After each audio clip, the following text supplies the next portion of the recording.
Os colaboradores e amigos do Ministério Jimmy Swaggart convidam você a se unir conosco nesta hora de culto e louvor, quando Jimmy Swaggart vai proclamar com ousadia a mensagem do poder de Jesus para mudar vidas. Sometimes gently sing. Desejo falar hoje sobre o tema o futuro da humanidade. Pergunta momentosa, em forma de uma declaração, mais uma pergunta no coração e na vida de quase todos, que nos reserva o futuro da humanidade. Queiram curvar a cabeça, Pai Celestial, eu peço tua ajuda, tua direção, e eu peço a tua bênção. Peço não só que me unjas, mas também a todos os que estão ao alcance do teu grande evangelho. Ajuda-me a ser fiel à tua palavra e a dizer só aquilo que tu desejas que eu diga. E unge esse povo para ouvir e receber. E também os telespectadores, Pai Celestial. E eu peço tudo isso no nome de Jesus. Amém. Há pouco tempo alguém escreveu as seguintes palavras: o mundo louco, o mundo em fogo, com ódio, dúvida e desonra moral. A mente do homem cheia de medo do que está acontecendo neste ano. O homem vagueia pelo mar revolto, incapaz de descobrir um rumo para si.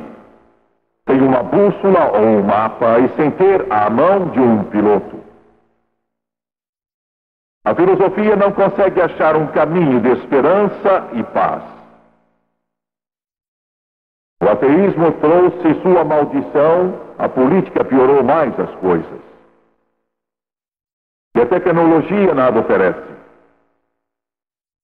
A educação não tem solução nenhuma. O mundo das finanças não tem ajudado o homem a sentir-se seguro. Mas com Cristo, e só com Ele, temos uma esperança eterna, amigo. Mas sem Cristo, só existe o desespero. A tecnologia moderna deu ao mundo a bomba atômica, a bomba de hidrogênio, a bomba de cobalto. Hoje, o homem é capaz de destruir-se a si mesmo. Ele tem capacidade para destruir toda a sociedade. Ele tem capacidade para destruir a humanidade inteira. Só o pensar numa guerra termonuclear nos leva a tremer. Nos Estados Unidos, somente 200 milhões de dólares por dia são gastos em armamentos. A União Soviética está gastando mais do que isso. Todas as nações na face da Terra, mesmo as subdesenvolvidas do terceiro mundo, estão comprando armas em escala sem precedentes. E pela primeira vez, com gente como um Castro, um Gaddafi ou um Khomeini, as armas estão caindo nas mãos de loucos e o holocausto de que ouvimos não está mais distante, torna-se uma realidade e possibilidade. O que vai acontecer? O futuro reserva ao mundo a sorte de ser desfeito em pedaços. São os ponteiros do relógio indicados pelos cientistas que estamos a 3 minutos da meia-noite, um válido vaticínio, um prenúncio desses acontecimentos. Pare um pouco e comece a pensar por um instante o que vai acontecer. Há algum tempo atrás, o bárbaro comunismo soviético derrubou um inocente avião de passageiros sem motivo algum. Um avião que estava voando para a Coreia do Sul, com a perda de 269 vidas inocentes, entre eles um distinto cavalheiro chamado Larry McDonald.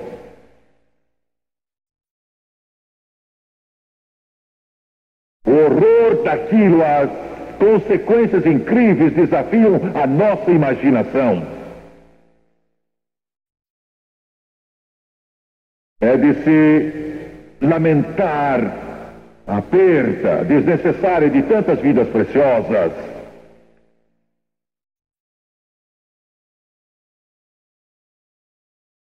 Eu sei que a nação se revoltou com o fato. Eu estava na África quando aconteceu e o mundo todo, a imprensa, clamou contra isso e com justa razão. George Will, o famoso comentarista de imprensa e televisão, declarou: eu realmente não posso entender como nós ficamos tão agitados e surpreendidos com esse ato dos soviéticos.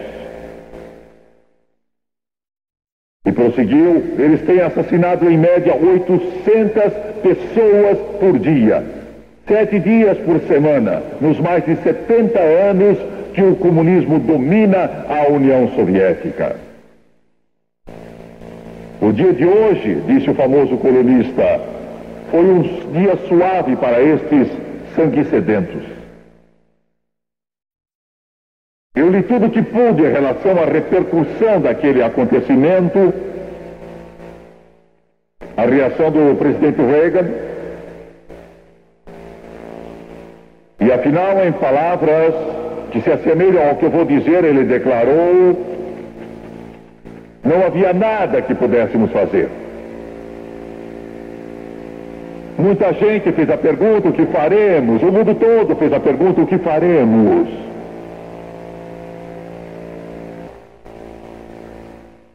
E eu acho que a reação da América foi que algumas garrafas de vodka foram derramadas,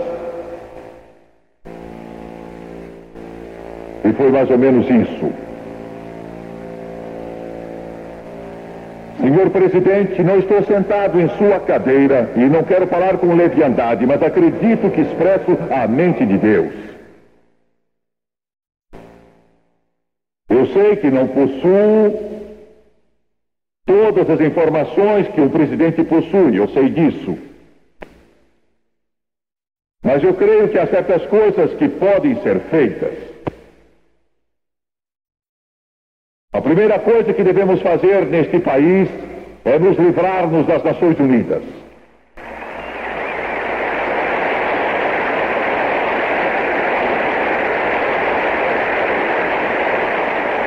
Tire a ONU deste país e tire este país da ONU. Não precisamos dela. É um ninho de espiões. E eu estou cansado de ver o dinheiro do povo americano sendo usado naquele suntuoso prédio na cidade de Nova York com o propósito de derrubar o governo americano e o modo de viver americano. Segundo, recolha nossos diplomatas da União Soviética. Traga-os de volta.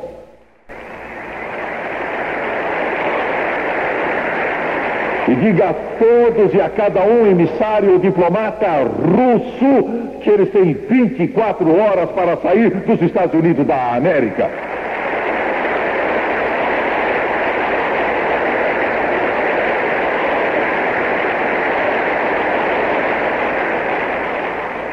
Terceiro, pare com as negociações. Quem pode negociar com mentirosos?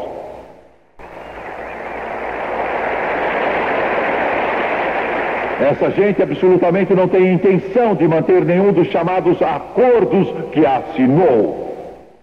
Não só são mentirosos patológicos, são pessoas cruéis, bárbaros, assassinos.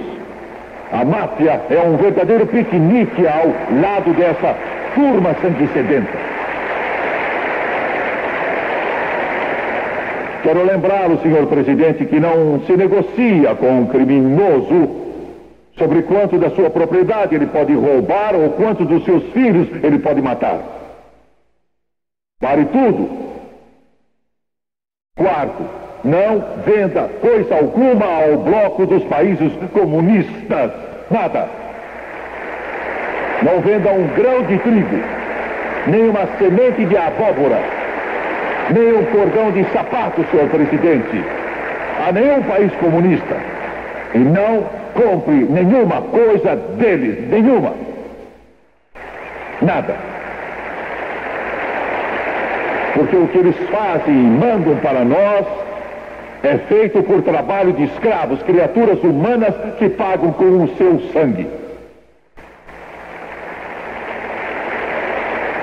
Quinto, bloqueie os portos da Cuba comunista logo aqui pertinho de nós. Para acabar de vez com essa ferida corruptora do comunismo no nosso quintal, e informe ao senhor Castro que tudo acabou, encerrou, e ele não vai mais cuspir a sua sujeira pela América Central do Sul e pela África.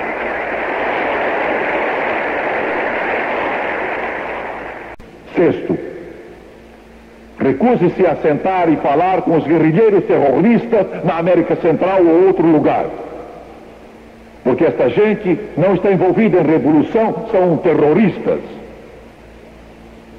Sétimo, informe os líderes comunistas da Nicarágua que queremos suprir as armas para as forças que querem expulsar os comunistas da Nicarágua, para que aquele país possa ser livre novamente.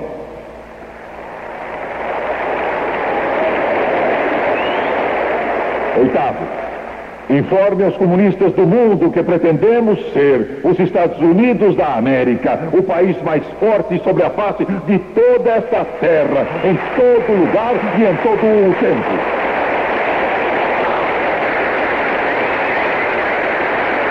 Senhor presidente, use seu poder para fazer voltar a oração às escolas públicas.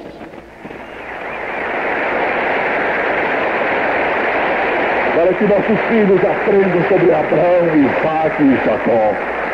Senhor presidente, traga a Bíblia de volta às salas de aula, para que os jovens aprendam que Jesus Cristo é o mesmo ontem, hoje e para todo sempre. Senhor presidente, leve o povo a saber que Deus disse que o meu povo que se chama pelo meu nome, se humilhar e orar e buscar a minha face, e se converter dos seus maus caminhos, eu ouvirei dos céus e perdoarei seus pecados e sararei a sua terra.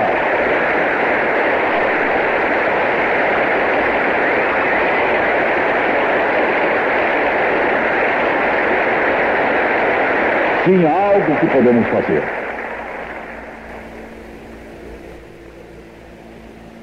Deus tem um plano para este mundo.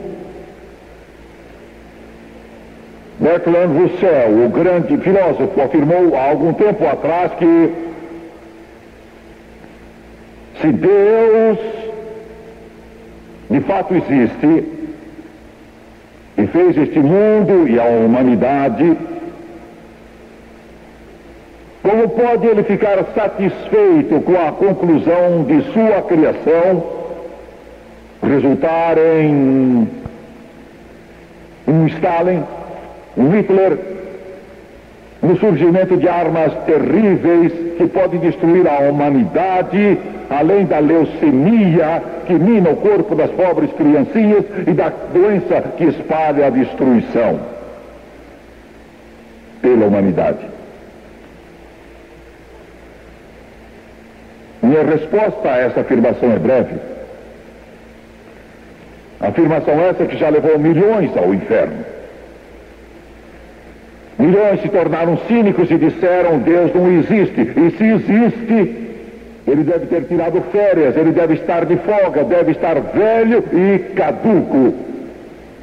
Ou deve estar assentado lá permitindo que o mundo todo vá para o inferno.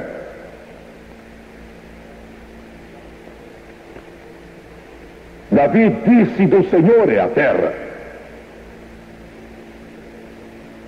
Um dia, bem lá no princípio, nos eons do passado, Deus criou esta terra e ela legalmente pertence a Ele.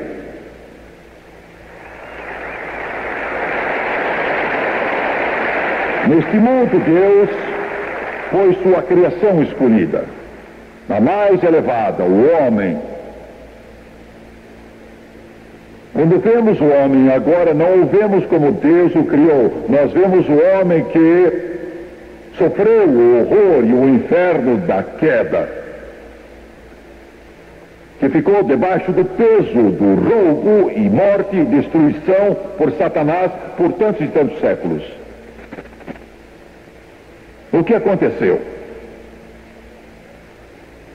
Deus fez Adão e Eva e os fez perfeitos, mas ele disse uma coisa a eles: do fruto das árvores do Éden comam de tudo, mas da árvore do conhecimento do bem e do mal vocês não comam, porque no dia que comerem certamente morrerão. O fruto que devia estar pendurado na árvore, para usar de franqueza, de fato não era importante. O que era de fato importante era que Deus podia ter feito um autômato, um robô, uma espécie de computador humano programado a fazer o que ele queria. Isso não seria nenhum problema para o augusto Criador. Ele podia ter feito isso. Mas ao fazer o homem dessa maneira, ele teria sido pouco mais do que um humanoide, um computador de carne, uma entidade qualquer programada. E Deus fez o homem de maneira que reagisse. Não reação programada, mas com uma vontade que fosse livre. Esta é a grandeza do ser humano. Pode dizer sim, pode dizer não. Pode abençoar e amaldiçoar. Pode rejeitar, revelar, aceitar, amar. A história do pecado original é aceita por todos aqueles que creem nesta Bíblia. Que Adão caiu e quando ele caiu, Eva caiu. O pecado veio e com ele a morte. Agora, o que de fato aconteceu foi que o homem mudou de Senhor. Deus tinha sido Senhor de Adão. Agora Satanás se torna o Senhor. Satanás sabia que no lombo de Adão estava toda a criatura que jamais iria nascer. Se Adão caísse, a raça seria condenada. Agora, com a queda de Adão e Eva, a terra se acha em um estado de rebelião contra Deus. Satanás se tornou o príncipe dos poderes do ar, ele se tornou o senhor deste mundo presente. As guerras que afligem a superfície deste planeta, a carnificina, a fome, as terríveis doenças, os problemas que atormentam a raça. Isso é porque esta terra está em oposição a Deus. O plano de Deus para o homem era viver livre do pecado. Era para não conhecer o fracasso, nem conhecer a morte, nem conhecer a dor, nem conhecer a doença, nem conhecer o sofrimento, nem conhecer a tristeza. É o plano de Deus. Mas esse plano foi interrompido. Agora quero que veja a posição do homem. Satanás reina na vida dos homens. Reina na vida da maior parte da raça humana. Por causa disso, os problemas que estão sobrevindo a esta terra, que sempre existiram nesta terra, são causados pelo maligno por causa da aliança do homem em geral com Satanás. As dificuldades que estão afligindo a raça humana nesta hora, vou me referir aos Estados Unidos, mas isso prevalece em todo o mundo. Vou tocar em uns poucos. Esta é a posição do homem em um estado de queda, de pecado, e este é o problema do homem. Ele não quer admitir que precisa de um Salvador. O homem julga que pode vencer por si mesmo.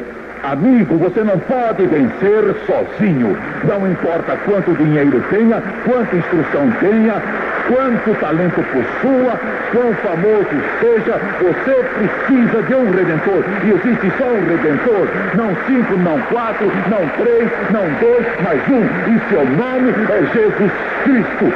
Só um.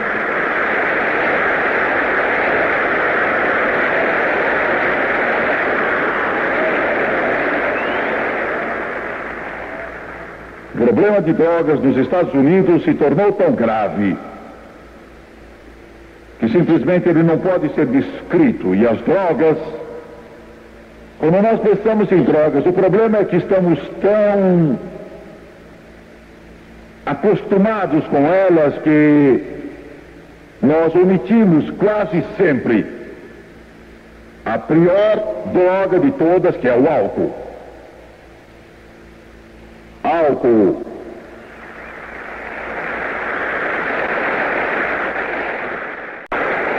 Há pouco tempo atrás, 7 pessoas acabaram morrendo com Tylenol, 7, envenenadas. A imprensa divulgou o fato amplamente. O público foi avisado, agências federais intervieram. Todos os produtos, todavia, neste ano, 25 mil pessoas vão morrer de outra droga chamada álcool, 70 pessoas por dia. A imprensa não dá nenhuma atenção a esses fatos alarmantes. O público não é avisado, agências federais não intervêm nisso. Os produtos identificados não são tirados das prateleiras. E os que vendem esses produtos condenáveis que matam não são responsáveis pelo mal causado por esse produto. Sabe por quê? Há pouco tempo, um grupo de renomados psiquiatras se reuniram numa cidade americana para tentar definir as dificuldades, os problemas do alcoolismo. Declararam que o alcoólatra não era um degenerado moral, e sim um homem doente. E disseram mais que ele não podia deixar de ser doente, mais do que um asmático ou um artrítico podia evitar essa doença. Quando terminaram as reuniões, as manchetes do jornal daquela cidade diziam: psiquiatras decidem, e isto é o que decidiram. Disseram: alcoolismo é causado por uma quantidade desconhecida que chamaremos X. E enquanto essa quantidade desconhecida não for isolada, não temos nada para sugerir. Se você é alcoólatra e está dependendo da psiquiatria para ajudá-lo, pobre de você.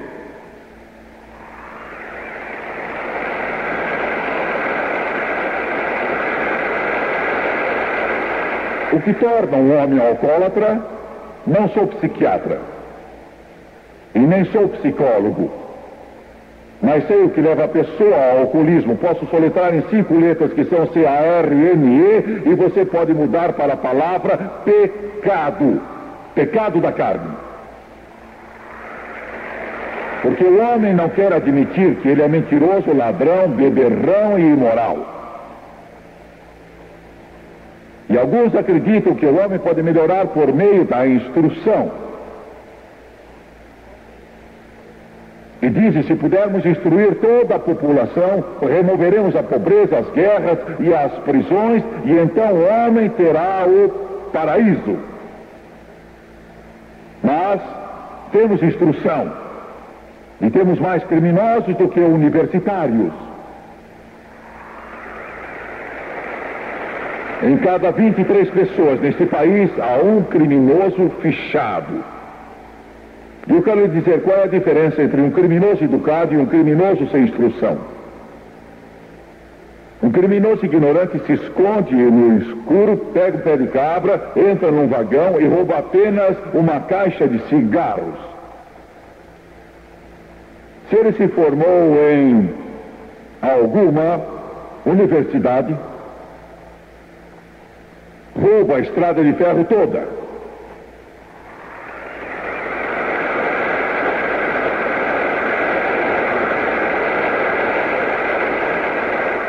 Ninguém entra no reino de Deus pela instrução. Isto é algo do coração, e melhorar a cabeça não vale nada. Você precisa mudar o coração, e só Jesus Cristo pode mudar o coração. Pois bem, dizem que o alcoolismo, como eu mencionei, é uma doença. Isso é o que diz Alcoólatras Anônimos, a profissão médica, isso é o que dizem os psiquiatras, é uma doença. E é? Se é a única doença contraída por um ato da vontade. Se é uma doença, é a única doença que você tem de procurar uma agência do governo e tirar uma licença para propagá-la. Se é uma doença, é a única doença que é engarrafada e vendida, e você vai a um bar e vê as garrafas e diz, creio que vou tomar um pouco dessa doença. E a coisa fica cada vez mais ridícula. Se é uma doença, é a única doença que produz rendimento para o governo. É a única doença que provoca o crime, é a única enfermidade que vicia você. É a única doença que faz propaganda e anuncia como ela é boa. Se é uma doença, é a única doença que dá multa, se você a tiver e estiver dirigindo algum carro. É a única doença que traz a morte para as estradas, é a única doença que não tem germe ou vírus, para a qual não há nenhum remédio. Se é uma doença, é a única doença que impede de entrar no céu. Porque a Bíblia diz que os bêbados não herdarão o reino de Deus. Não, senhor, não é uma doença. Não, senhor, não é uma doença. É pecado. E o poder de Deus por Jesus Cristo ainda pode libertar o cativo, porque aquele que o Filho libertar, esse será livre. Deixe-me dizer-lhe, senhor alcoólatra, se você chegar aos pés do Redentor do mundo, ele tem poder para quebrar essa cadeia e corrente do álcool e libertar você.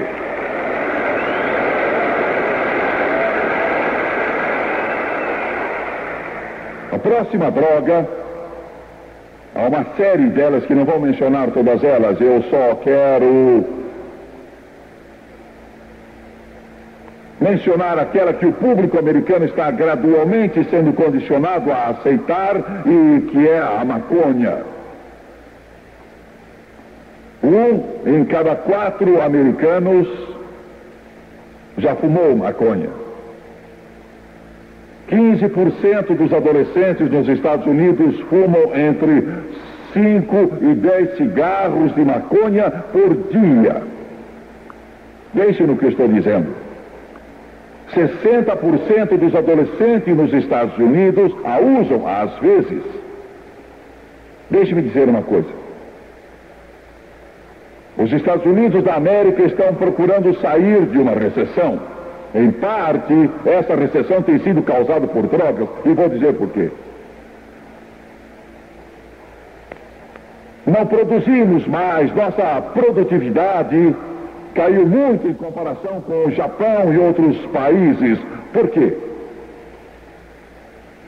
É porque milhares e centenas de milhares e milhões dos nossos trabalhadores estão drogados quando estão em suas máquinas tentando produzir, e estão drogados, eles não podem produzir.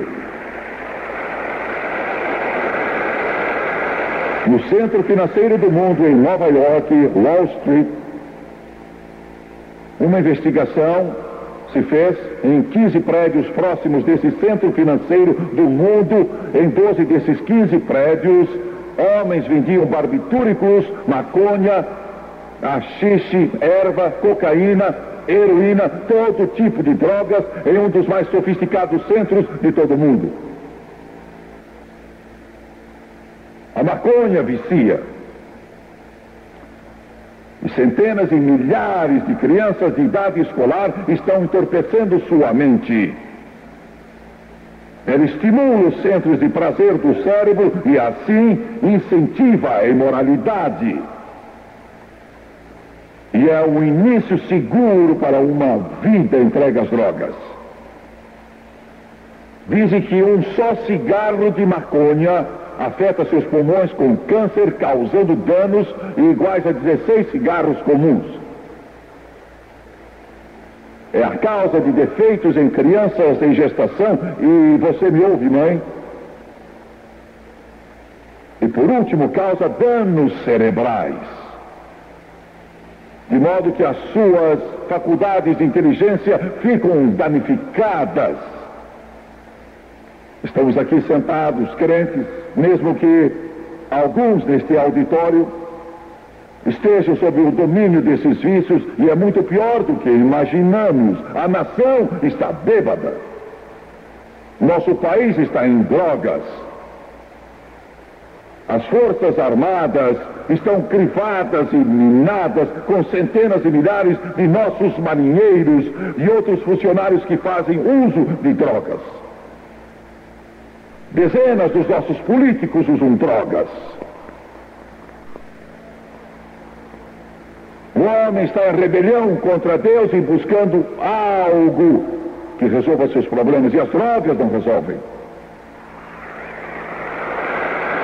E a nação está na situação em que está hoje porque nossas instituições são tolerantes. Esse é o nosso problema. Vou fazer esta declaração, vou ser breve. Há algumas instituições nos Estados Unidos que o Todo-Poderoso condenou. Tão certo como estou de pé aqui, o Supremo Tribunal dos Estados Unidos é uma delas. Segundo, o Congresso dos Estados Unidos é outra instituição condenada pelo Todo-Poderoso. Sei que isso é duro, sei do que estou falando. Há alguns bons congressistas, graças a Deus por eles, mas de modo geral tornou-se um gigante, rico, forte, que pouco se importa com o que acontece.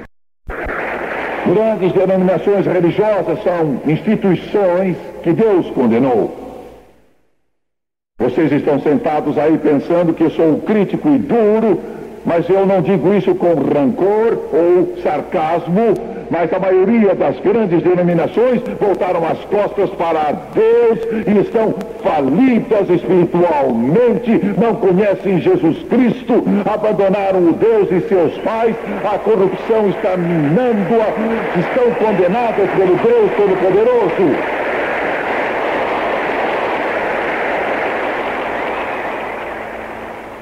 Agora, por último, e vocês não estão alegres que eu vou terminar,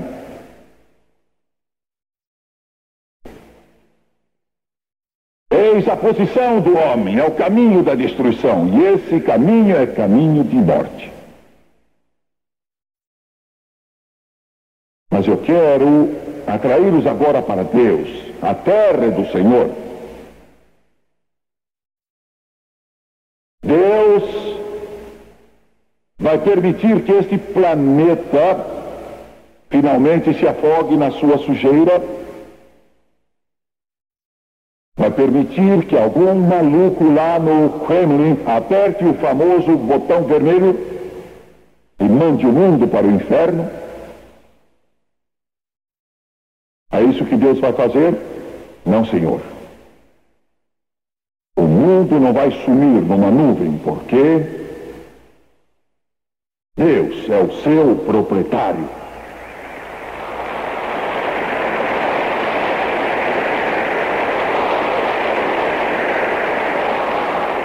Quando o mundo se corrompeu, Deus o afundou na água, mas salvou um homem e sua família, não é?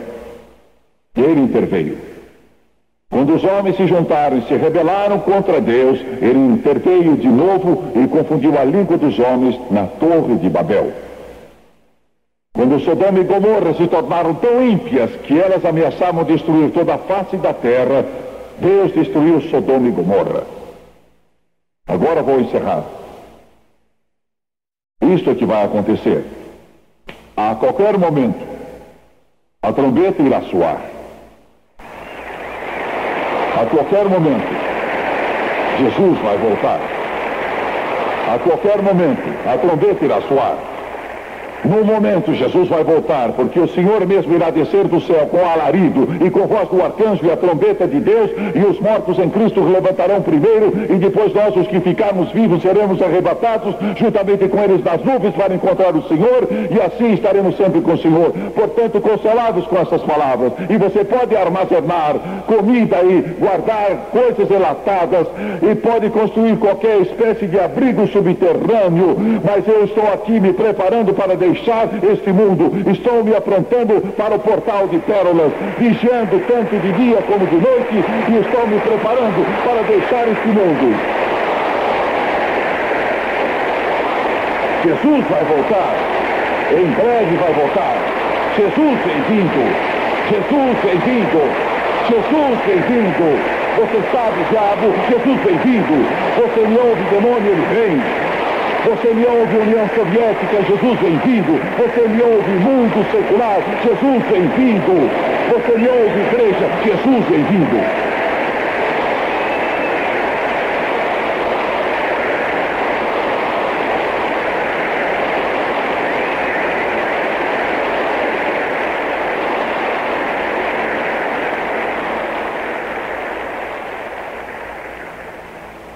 O homem ficou muito sabido. Ele está matando 1,5 milhão de crianças e está tentando um meio para criar uma criança num tubo de ensaio.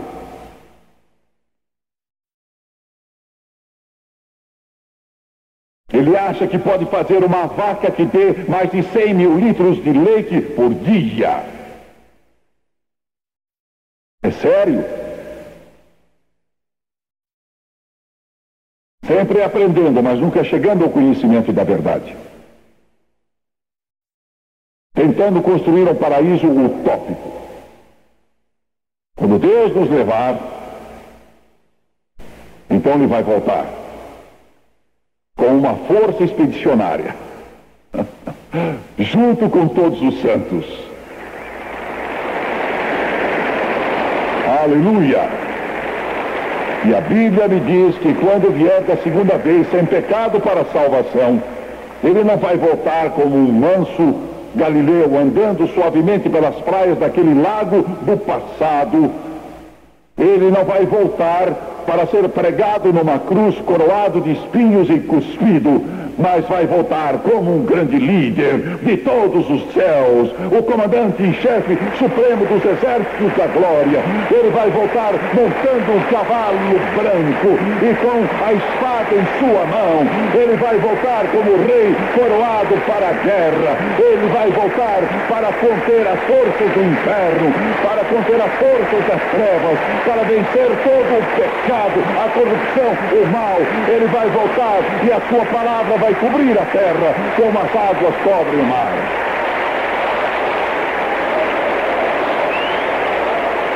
Este é o futuro da humanidade. Jesus vai intervir. Ele vai voltar. Ele vai voltar. Vocês me ouvem, comunistas? Ele vai voltar. Vocês me ouvem, humanistas? Ele vai voltar. Vocês me ouvem, todos os que proclamam ser ateus? Ele vai voltar. Vocês me ouvem, ele vai voltar. Louvado seja o nome de Jesus. Ele vai voltar, coroado como Rei dos Reis e Senhor dos Senhores.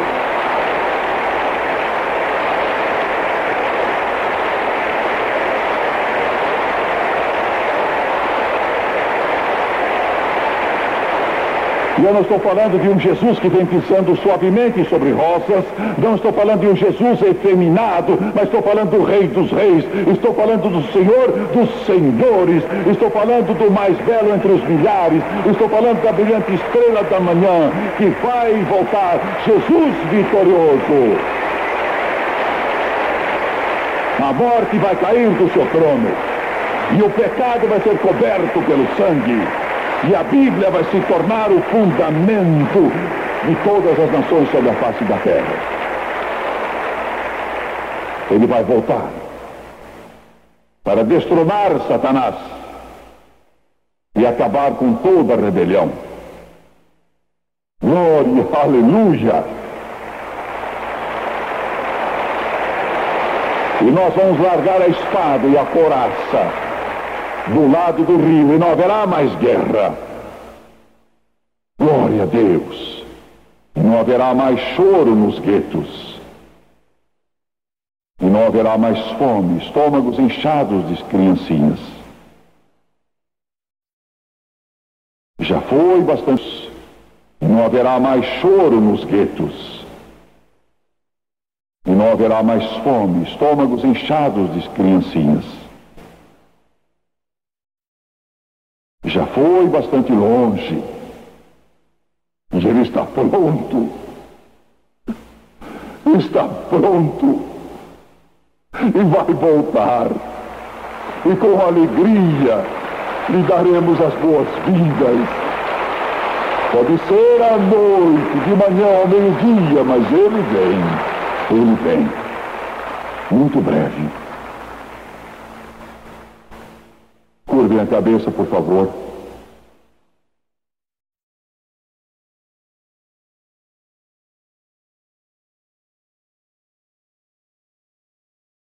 Pai Celestial, ao nos esforçarmos para proclamar a Tua palavra hoje, isto que Tu fizeste é coroado com Teu amor e Tua graça. Tu está prestes a intervir, prestes a assustar a loucura do homem, a insanidade dos ímpios, e a tomar controle de novo. Curvem a cabeça e fechem os olhos. Deixe-me, amigo, dizer com muita força que isto está para ser consumado. Isto está chegando ao fim. O dia do pecado quase acabou. O dia da doença e da tristeza está chegando ao final. Aquilo que Deus pretendia e planejou vai ser realizado completamente. O sol já se põe. O Espírito Santo diz: depressa, traga-os para dentro logo. A tempestade vem. O Espírito Santo está clamando: entrem todos logo. Não falta muito tempo. Eu apelo a você, falta pouco tempo. Convém apressar-se. Coloque o sangue nos umbrais. O anjo da morte vai passar. Você me ouve, América? Você me ouve, Brasil? Você me ouve, Argentina? Você me ouve, Filipinas? Você me ouve, Japão? Você me ouve? Ele vem vindo. Quantos desse ginásio levantam as mãos? Jimmy Swaggart, não estou vivendo certo. Estou no caminho errado. Não posso continuar assim. Preciso ajuda. Ore por mim. Obrigado. Eu vou pedir a todos aqui que se levantem, por favor. Todos esses ginásios se levantem.